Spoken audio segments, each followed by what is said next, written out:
আমাদের এই রাশিফলের আপেক্ষিক গণনা প্রকাশ করতে চলেছি। এই গণনা সঠিক ভাবার কোনো কারণ নেই। আপনাদের অনুসন্ধিৎসা মেটাবার জন্য আমার এই প্রয়াস। আপনাদের ভাগ্য ফলের সম্ভাব্য ধারণা দিচ্ছি। ভাগ্যফল নির্ভর করে সঠিক সময়, স্থান, কাল, জন্ম সময়ের গ্রহের অবস্থানের উপর। এবার আমাদের রাশিফল প্রকাশ করছি। মেষ রাশির ক্ষেত্রে জীবনে নিজেকে নতুনভাবে চালনা করার কথা ভাবছেন। স্কিন সম্পর্কিত বিষয়ে যত্ন নেওয়া দরকার। ভবিষ্যৎ সুন্দরভাবে চালনা করুন। বৃষ রাশির ক্ষেত্রে আয়স্থান শুভ। জীবনে কর্মক্ষেত্রে উন্নতির যোগ।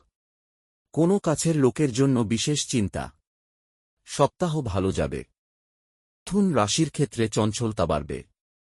যে কোনো কারণে পরিবেশকে মানিয়ে নেওয়া অসুবিধা, আর্থিক চিন্তা। কর্কট রাশির ক্ষেত্রে একাধিক কারণে মানসিক শান্তি। কোনো কাজে গুপ্তভাবে এগিয়ে যাওয়া এবং তার ফল নিয়ে চিন্তায় থাকবেন। কর্মে সতর্কতা আবশ্যক। সিংহ রাশির ক্ষেত্রে সাংসারিক অশান্তি এবং অযথা ব্যয়ের চিন্তা। ভাগ্যস্থান শুভ, শারীরিক শক্তি বাড়ানো দরকার। কর্ম করুন, অলসতা ত্যাগ করা দরকার। রাশির ক্ষেত্রে গোপনীয় কাজকর্ম নিয়ে বিশেষ চিন্তা, শত্রুদের থেকে সাবধান, আর্থিক যোগ বিদ্যমান। কর্মে সুনামের যোগ।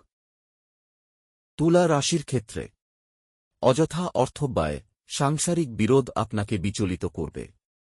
জীবনে একলা চলা শিখতে হবে। বৃশ্চিক রাশির ক্ষেত্রে আপনার শত্রু এই মুহূর্তে বিরক্ত করতে পারছে না। নতুন কোনো দিশা পাওয়ার সম্ভাবনা। শারীরিক দিকে নজর দেওয়া উচিত।